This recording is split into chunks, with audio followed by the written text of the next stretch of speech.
시청자 여러분 안녕하세요. 당뇨 알아야 낫는다 민정입니다. 흔히 당뇨병 환자들은요, 높아진 혈당을 낮추기 위해서 소식하거나 식이요법을 병행해야 된다 이렇게들 알고 있습니다. 그런데 무분별한 소식과 이런 식이요법은 오히려 영양 불균형을 초래해서요, 당뇨병성 족부병변이나 망막병증 같은 이런 합병증의 위험을 더욱더 높인다고 합니다. 이런 부분에 있어서 항상 강조하시는 분이죠. 최수봉 교수님과 함께 오늘 이 시간도 당뇨에 관한 다양한 이야기들, 올바른 치료법에 관해서 이야기 나눠보는 시간 가져보도록 하겠습니다. 방송 보시면서 나의 당뇨 치료 경험담이나 혈당 극복 노하우가 있으시면요, 전화와 문자로 함께 하시면 됩니다. 전화는 02-318-2275, 318-2275고요. 문자는 샵 3772번으로 주시면 됩니다. 저희가 방송 내내 여러분들 기다리고 있겠습니다. 그럼 최수봉 교수님 모셔보도록 하겠습니다. 교수님 안녕하세요. 안녕하세요. 교수님, 제가 앞서 말씀드린 내용 중에 당뇨병이 있는 분들 중에서는 굉장히 적게 드시고 좀 타이트한 식이요법을 하시는 분들이 많습니다. 그런데 오히려 이것이 혈당을 낮추기보다는 합병증의 위험을 높인다고요? 그렇죠. 이제 당뇨병이 혈당치만 치료 잘 되면 당뇨 치료 안 된다고 생각을 하시는데, 실제로 임상적으로 보면 혈당이 떨어졌다 할지라도 합병증이 많은 사람 많거든요. 그 이유는 굉장히 식이요법을 열심히 하는데, 한번 그 이유를 보시죠. 음식을 먹고 소화해서 들어온 창자에 들어온 포도당의 피 속에 들어온 것이고, 이 포도당이라는 건 우리 몸의 에너지 원입니다. 중요한 영양소죠. 그것이 우리 몸속에 들어가서 힘이 되고 살이 돼야 되는데, 이때 필요한 것이 췌장에서 나오는 호르몬이 인슐린 호르몬이죠. 이건 동화 호르몬이라고 그래요. 동화라는 것은 들어온 포도당이 우리 몸에서 힘과 살로 바뀌게 하는 일이죠. 근데 당뇨병은 정상인과 다르게 췌장이 망가져서 인슐린이 적게 나오게 되니까 동화가 안 되게 되고, 그래서 어떻게 피 속의 포도당은 높아서 고혈당이 되는데, 더 중요한 건 뭐냐면 에너지가 우리 세포 속으로 안 들어가게 되니까 힘이 빠지게 되고 더 많이 먹게 되고, 근데 단지 먹어도 혈당치만 올라가지 몸 살 속으로는 인슐린 부족하니까 포당이 안 들어가지 않습니까? 그래서 살에 안 들어가니까 힘이 부족하니까 살을 녹여가지고 포당을 만들어서 사용하니까 살이 녹아내리죠. 파괴돼서 합병증이 원인이 되는 것이죠. 그러니까 당뇨병 원인은 췌장에서 인슐린 부족한 게 원인이지 음식을 많이 먹어서 혈당 올라간 게 아닙니다. 혈당 올라간 하나의 증상인 것이죠. 증상인데, 더 중요한 증상은 몸이 약해져가지고 영양실조 때문에 합병증 오는 거죠. 그래서 너무 작게 먹으면은 혈당은 떨어지지만은 우리의 인슐린 부족은 해결되지 않으니까 우리 몸의 살은 에너지 부족 상태 때문에 이게 파괴돼서 녹아내려서 합병이 많이 오는 거죠. 그런 경우들이 많이 있습니다. 다음 슬라이드. 이것은 마치 말이죠. 작년에 제가 산에 올라갈 때 보니까 아카시아 나무 한 그루만 아주 노랗게 단풍이 다 피었어요. 그 나무는 그렇다고 다른 나무는 다 괜찮은데, 이것은 황화현상, 수목의 황화현상이라고 그러는데, 이것은 뿌리에서부터 영양분이 안 올라와서 뿌리가 망가져서 저렇게 된 거거든요. 당뇨도 마찬가지로 합병증은 바로 나무에서 보이는 황화현상과 같이 에너지가 우리 몸에 안 들어가니까 입이 누렇게 다 말라서 합병이 오는 것 같습니다. 그래서 너무 적게 먹어서 혈당이 떨어지지만은 그것 때문에 오히려 영양실조가 심해져서 합병증이 올 수 있다. 즉 당뇨병의 근본적 원인을 고쳐야 되지 증상만 고치면 안 돼. 혈당만 떨어뜨리는 것은 그렇게 좋은 방법이 아니라고 말씀드리는 것이죠. 네, 그러니까 교수님께서는 당뇨 환자들도 충분히 맛있게 많이 잘 먹어야 된다, 이런 말씀이신 것 같은데요. 그렇다면 우리가 먹고 싶은 음식 다 잘 먹으면서 스트레스 받지 않고서 이렇게 치료를 할 수 있는 방법이 과연 있을까요? 그럼요. 지금 전 세계적으로 많이 사용하고 있고, 그게 인공치장기 치료 방법인데요. 한번 그림을, 인공치장이라는 건 아주 조그만 기계입니다. 조그만 줄을 통해서 아주 가는 바늘이 꽂아 있는 거죠. 이거 수술하는 것도 아니고 그냥 환자가 다는데 1초도 안 걸립니다. 이렇게 하는 방법을 하는 건데 인공치장 방법입니다. 이렇게 되면은 췌장과 똑같은 일을 하게 되는 거니까. 그래서 지금 정상인은 식사 때 인슐린이 이렇게 많이 나옵니다. 점심 식사, 저녁 식사처럼. 그런데 그것이 빨간 것처럼 조금밖에 안 나오게 당뇨병이죠. 그래서 근데 이 전에 치료 방법 먹약을 먹거나 그러면 췌장이 점점 망가진다는 걸 알고 있고, 또 인슐린 주사할지라도 정상적인 인슐린이 나오는 방법대로 커다랗게 리듬을 만들어주지 못하고 이런 식으로 주니까 고혈당, 저혈당이 오게 되죠. 그러나 더 치료 방법이 더 좋은 방법은 인공치장기 치료 방법으로 자기 치장과 똑같이 인슐린을 파랗게 이렇게 똑같이 공급해 주는 거죠. 그러면 정상과 똑같은 상태가 되는 거죠. 이럴 적에는 잘 먹어도 다 동화되니까 혈당도 좋으면서 몸도 건강해서 합병도 예방되고 췌장기도 회복하게 되는데 이런 게 췌장기는 회복하게 되니까 어떻게 되냐면 인슐린 양이 점점 줄어들게 되는 거죠. 그래서 나중에는 치료가 필요 없는 상태까지 가서 기계도 뛰고 아무 치료 안 하는 상태가 되는 경우들이 많이 있어서 이렇게 치료 방법을 잘 선택해야만이 당뇨병 합병 예방하고 건강해 될 수 있는 것이죠. 네, 그러니까 정리를 해보자면 인공췌장기가 우리 몸의 췌장의 기능을 대신해서 인슐린을 주입해주는 역할을 하면 된다 이런 말씀이신데요. 좀 더 자세한 설명을 한번 들어보도록 할까요? 네. 우리가 흔히 눈이 안 좋을 때 안경을 쓰잖아요. 그렇죠, 이것과 그렇죠. 비슷하다 이렇게 생각하면 된다고요? 그렇죠, 그렇죠. 저도 이제 안경을 빼면 잘 안 보이거든요. 그 원인은 눈에 있는 수치가 두꺼워졌으니까 이 초점거리만 맞추면 돼요. 그럼 정상과 똑같이 그런 거 마찬가지로 간단한 방법으로 당뇨병을 나을 수가 있는 거죠. 한번 그림을 보시죠. 인공치장 치료는 자세히 보면 저렇습니다.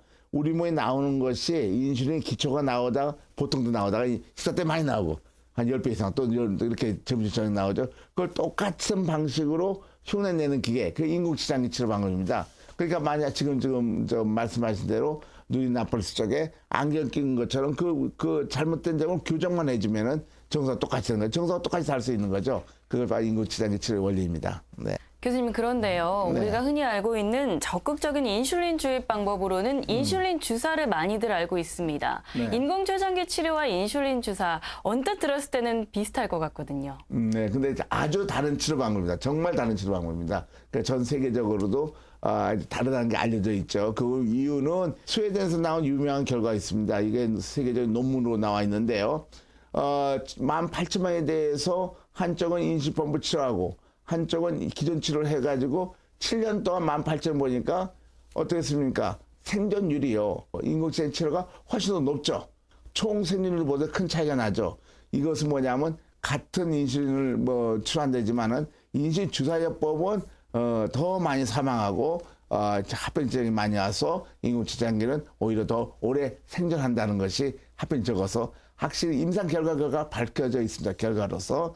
그리고 이제 또 한 가지 보면요. 이거 프랑스에서 발표된 것인데요. 보면은 제2형 당뇨병 환자에서 인슐린 주사 방법과 인공치장 치료 방법 했더니 당화 혈색소가 어떻습니까? 빨간 것이 이건 인공치장 치료인데 보면 훨씬 더 떨어져 있죠. 더 혈당이 정상화되고 인슐린 들어가는 양도 보면요. 인공치장 치료가 훨씬 적게 들어가는 거죠.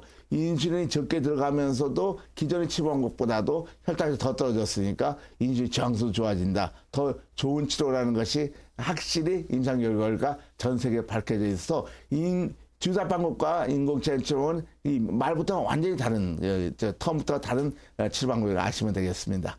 네, 그러니까 인공췌장기는 이런 당뇨병의 근본 원인을 해결하는 데 목적이 있다면 약이나 인슐린 주사 같은 경우는 높아진 혈당을 낮추는 데 그 치료 목적이 있다 이렇게 볼 수 있습니다. 그런데 교수님 이런 약이나 인슐린 주사가 어떤 문제점이 또 발생을 했다고요? 예. 이거 먹는 약의 치료점의 문제점이 뭐냐면 이거 치료하면은 양이 줄어들어야 될 거 아니에요. 그런데 어떻게 되냐면 한 알 먹다가 두 알 먹다가 세 알 먹다가 점점 늘어나고 나중에는 인슐린 주사까지 많이 돼서 자기 이렇게 치료약이 증가한다는 건 자기 몸의 중요한 부분이 거기에 해당하는 부분이 더 파괴돼서 그렇다고 볼 수 있죠. 그래서 결국은 합병증 와서 사망이 되는데 왜 이렇게 먹량이 증가하느냐 그 이유를 봤더니요. 다음 슬라이드 전 세계적인 논문을 보면은요. 이 먹약을 먹는 경우에는 1년에 인슐린 분비가 췌장에서 4% 감소하고 있습니다. 그렇기 때문에 췌장 기능이 감소하는 게 확인이 됐고 그렇기 때문에 더 많은 양을 먹어 점점 증가시키게 된 원인이 되는 거죠. 이렇게 점점 증가되게 되는 것입니다. 그래서 문제가 많아지는 거죠. 네, 실제로 기존 치료법에서 인공췌장기 치료로 바꾸고 난 이후에 결과가 좋아진 사례들이 있다고 들었습니다. 교수님께서 그래프로 함께 설명해 주신다고요? 네. 인슐린펌프 치료로 사용한 경우를 보면요. 맨 처음엔 최 씨인데 이 사람은 1년 동안 경구의 혈당 강화제 치료를 했지만은 눈이 나빠지고 무릎 관절이 약해진 느낌이 있어가지고 그러면 더 좋은 치료를 선택해야 되겠다. 그래서 인공치료 치료를 했더니 지금 첫째 혈당 조절은 이게 당혈수가 7.8이라는 게 높은 겁니다. 혈당이 정상화됐고 기계를 떼고 나서도 계속해서 당혈수가 6.1로 정상화되죠. 왜 그러냐 봤더니 췌장에서 인슐린이 나오는 양이 급격히 인슐린 펌프 찬 다음에 7배나 증가한 거예요. 그러니까 췌장이 회복했다는 거죠. 그랬더니 인슐린 들어가는 양도 한 50에서부터 시작해서 40에서 제로까지 떨어지게 돼서 자기 췌장에 인슐린 많이 나오니까 밖에 들어간 인슐린 양은 줄어들게 되는 것이죠. 그래서 이제 기계도 띄고 완전히 정상화돼서 암출하게 된 상태고요. 다음에 또 한번 보시죠. 또 이 환자는 50세 남자인데 당뇨가 17년 됐고 손발이 저리고 잠도 못 자고 시력 흐림, 합병 질환이 있었습니다. 이 환자는 저 생각이 나는데요. 그 소원이 뭐냐면은 자기 그 딸이 있는데 한 10몇 살 먹었는데 이러다가는 자기 딸의 결혼식에 내가 참석 못하게 눈도 안 보이기 시작하니까요.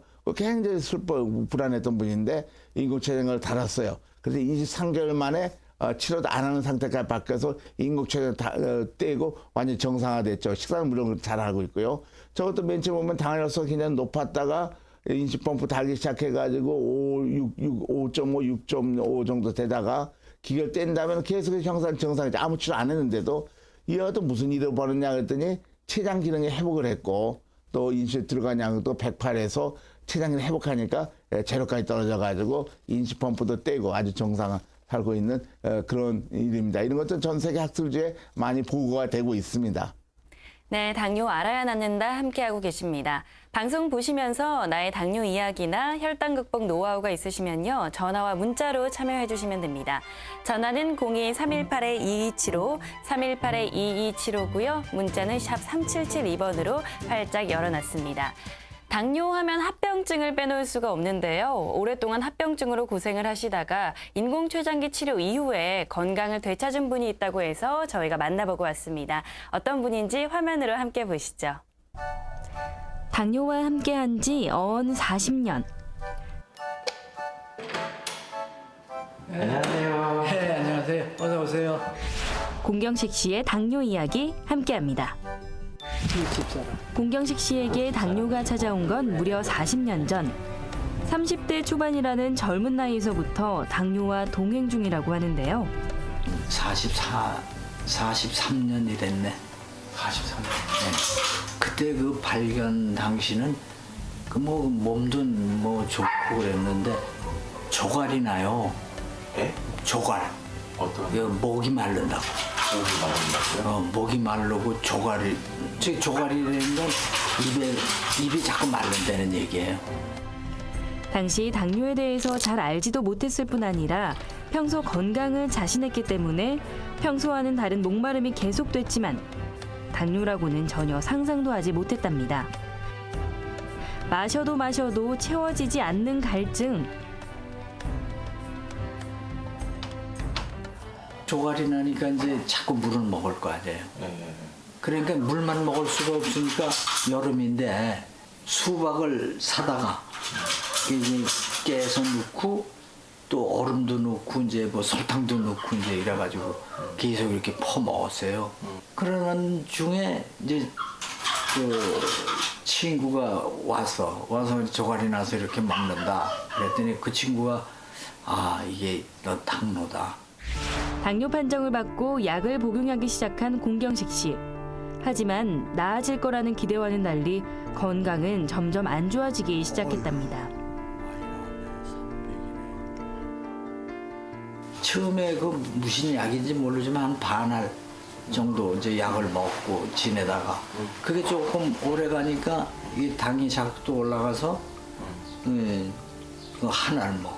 그런데 그때 또 안 들으니까 이제 인슐린을 그 뜬물 같은 그 인슐린이 있어요. 그걸 이제 투입을 팔에다 맞고 그래. 당뇨약에서 시작해 인슐린 주사까지 맞았지만 혈당은 좀처럼 안정을 찾지 못했다는데요. 그렇게 10년쯤 됐을까? 결국 합병증 증세까지 나타나기 시작했답니다. 양쪽 시력에 이상이 느끼기 시작한 건데요.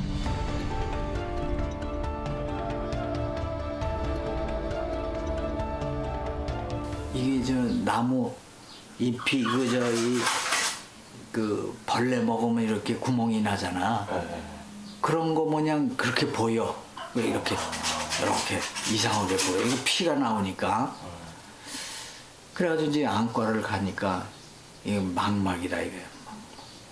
그래가지고는 수술을 해야 된다고 그래가지고 수술을 2번씩 했어요 여기. 뼈.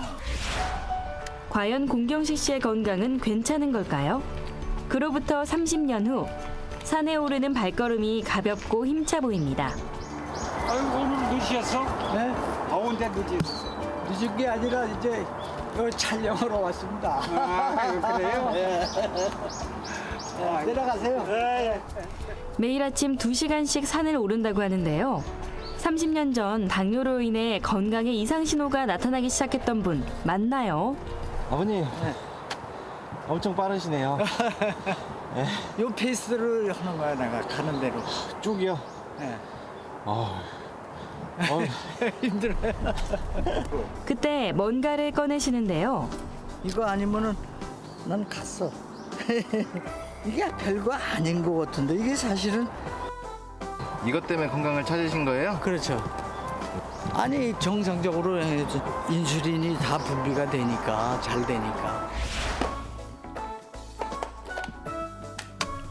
인공초장기 치료로 바꾼 후 공경식 씨 생활은 그야말로 눈에 띄게 바뀌기 시작했답니다. 그때는 전혀 못 먹었죠. 단 거는. 그러니까. 그러니까 이거 얼마나 좋아요. 이거 먹는 거는 별로 신경 안 쓰잖아요. 무엇보다 늘 스트레스일 수밖에 없었던 혈당이 안정을 찾으면서 합병증에 대한 걱정도 날리고 생활 자체가 활기 있어졌다고 하는데요. 완전 정상이네요. 그렇죠. 이 인공추장기 이게 나오는 바람에 나는 많이 덕을 봤죠. 바람이 60까지만 살았으면 그랬는데 살다 보니까 지금 15년이 16년이 됐잖아요. 그러니까요. 글쎄. 74. 여전히 건강한 인생을 즐기고 있는 공경식 씨. 그의 행복한 황혼을 응원합니다. 네, 함께 보셨습니다. 공경식 씨였는데요. 이분은 당뇨가 있은 지 무려 40년이나 되었습니다.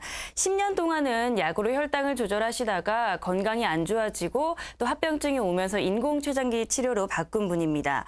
이분 같은 경우는 망막에 합병증이 왔다고 해요. 교수님, 이분 표현을 빌리자면 벌레 먹은 나뭇잎에 비유를 해주셨어요. 그렇지. 그렇게 망막에 합병증이 오면 참 거뭇거뭇하게 보이나 봐요. 네, 그렇죠.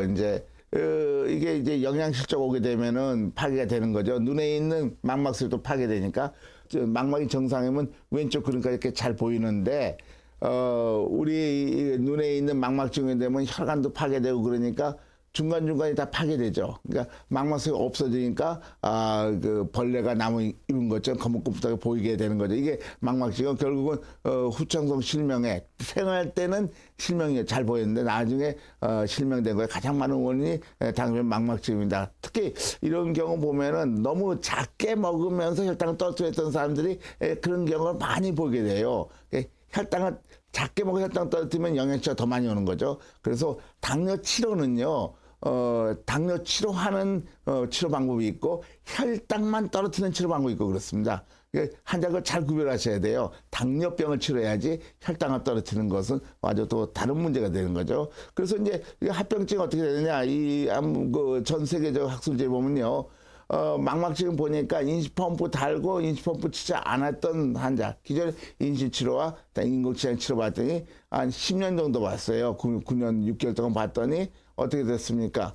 눈의 망막증이 훨씬 적어졌죠. 인공치료가 이게 망막증 오는 율입니다. 이미 합병증 있던 환자도 눈의 망막증이 훨씬 적게 망가져서 인시 펌프 달면은 망막증을 예방할 수 있다. 당뇨병 망막증이 확실히 오는 것이 아니라 확실히 예방할 수 있다. 그 치료 방법에 따라서 오고 안 오고 한다는 것이 전 세계 학술지에 밝혀진 거죠. 네, 앞에서도 말씀을 해주셨는데요. 이런 합병증이라는 게 인슐린이 제대로 분비가 되지 않아서 오는 병이다 이렇게 알고 있습니다. 그렇다면 인공췌장기를 통해서 인슐린이 제대로 분비만 된다면 이런 합병증의 위험으로부터 어느 정도 안전할 수 있다 이렇게 볼 수 있을까요? 한번 그 그림 보시죠. 인공췌장기 치료하게 되면은 잘 먹으면서도 혈당치가 3개월부터 정상화됩니다. 그러니까 근데 이제 그 당뇨병 합병증에 제일 중요한 것이 너무 적게 먹어서 영양실조고 두 번째는 혈당이 높은 건데 혈당 높은 것도 완전히 정상화되죠. 왜냐하면 잘 먹으면서도 인슐린 분비를 잘 시키니까 10년 동안 연구한 결과를 보면은요. 인공췌장이 다른 사람은 특히 전에 치료 방법에 비해서 망막증, 신장합병증, 신경합병증이 60% 감소했다는 것이 전 세계 의사들이 다 알죠. 학술지에 다 진실로 다 알려졌으니까. 그래서 전 세계 의사들이 합병 예방하기 위해서 인슐린펌프 치료를 많이 권하고 있습니다. 인공췌장기 치료 쪽에 이 합병증이 얼마나 적게 오느냐. 보면은 이제 왼쪽 것이 당화 혈색소인데 하나는 똑같은 환자를 둘로 나눠서 720명은 기존에 치료를 했더니 당화혈소가 8.8에서 9% 계속 10년간 유지했어요. 근데 똑같은 환자 반은 인공췌장에 7%를 유지했거든요. 10년 동안. 그리고 10년 동안에 인슐린펌프 치료에 어떻게 됐나 봤더니 76%가 합병증이 예방됐다는 걸 알 수가 있습니다. 그래서 심장 이런 것들의 합병증은 당뇨병에 꼭 오는 것이 아니라 치료 방법을 잘 선택하면 얼마든지 안 올 수 있다는 것, 예방할 수 있다는 것이 전 세계에 알려져 있죠. 네, 저희 당뇨 알아야 낫는다에서는 여러분들의 당뇨 이야기나 혈당 극복 노하우에 관한 제보들 받고 있습니다. 전화는 02-318-2275, 318-2275고요. 문자는 샵 3772번입니다. 많은 분들이 문자로 궁금증들 또 사연들 보내주셨는데요. 어떤 사연들 올라와 있는지 확인해 보도록 하겠습니다. 네, 뒷번호 7540님입니다. 저는 50대 주부입니다. 당뇨가 있습니다. 발에 상처가 생겼는데 쉽게 낫지를 않는데요. 당뇨 환자라 혹시 궤양으로 발전하지 않을까 너무 걱정이 됩니다. 지금 바로 인공췌장기 치료를 시작하면 족부 궤양에 관해서 안심할 수 있을까요? 이렇게 남겨주셨습니다. 네, 아무래도 가장 무서운 부분이 이 합병증이 아닐까 싶습니다. 족부 궤양에 관한 두려움 때문에 이렇게 질문을 주셨는데요. 교수님 어떨까요? 인공췌장기 치료를 시작했을 때 족부 궤양으로부터 안전할 수 있다. 뭐 이렇게 장담을 하실 수는 있을까요? 그럼요. 세계 논문에 발표된 걸 보면요. 43명에 대해서 처음 들어왔을 적에는 혈당치가 굉장히 높았어요. 근데 인공췌장기 2주 하니까 완전히 혈당이 정상화됐죠. 하루 종일. 그러고 나서 그 족부 궤양 어떻게 되냐 봤더니요. 다음 슬라이드 보시죠. 대학병원인들 배학원인은 인슐린펌프 치료를 안 하는 겁니다. 인공체 치료 안 하는 거 보면은 다리 자르는 효과가 65%, 56%죠. 근데 인슐린펌프 치료한 경우는 다리 자르는 효과가 21% 가량 적어졌는데 실제로 이것은 발가락 한두 개 자른 것이 정말 이 몸통 다리를 자른 건 아니죠. 그러니까 장애자가 안 된 거죠. 이런 식으로 인슐린펌프 달면은 다리의 족부 병변을 정상으로 만들어서 절단 안 하고 하는 경우가 많다는 것이 전 세계적으로 잘 알려져 있습니다. 그러므로 인슐린펌프 달면은 합병도 안 오는 거죠. 네, 인공췌장기 치료 착용 전에 환자들이 또 교육을 받아야 된다 이런 말씀도 하셨는데요. 교수님, 네. 환자들에게 주의해야 될 사항 한번 마지막으로 짚어주시죠. 네. 주의할 사항은 간혹 가다가 피부를 이렇게 위생적으로 안 하면은 피부가 좀 꽂혀 있으니까 약간의 염증이 생길 수 있는데 항상 좀 금방 낫고 그런 경우 상당히 적습니다. 그리고 또 주의할 사항은 뭐냐면 인슐린펌프 치료 사항은 이제 인슐린이 들어가는 양, 나오는 양이 정상화 됐으니까 이제 작게 먹을 필요 없습니다. 현미 작곡도 먹지 않고 쌀밥도 잘 먹고 그다음에 정상화 똑같이 규칙적 운동하고 간식 섭취를 제한하고 그다음에 고기도 잘 먹어도 되죠. 이렇게 영양 상태 좋게 만들어야 됩니다. 물론 술과 담배 멀리하고 이런 일들을 하면은 주의사항을 할 수 있죠. 네, 오늘도 이렇게 최수범 교수님과 함께 다양한 당뇨에 관한 정보들 알아봤습니다. 교수님과 여기서 인사 나누도록 하겠습니다. 교수님 오늘 고맙습니다. 네. 네, 폭염이 기승을 부리는 여름철에 당뇨 환자들은 더욱더 건강에 주의를 하셔야 합니다. 덥다고 너무 단 과일이나 음료수 많이 드시지 마시고요. 가벼운 걷기 운동도 빼놓지 마시기 바랍니다. 저는 다음 이 시간 더 좋은 정보로 여러분들 찾아오도록 하겠습니다. 시청해주신 여러분 고맙습니다.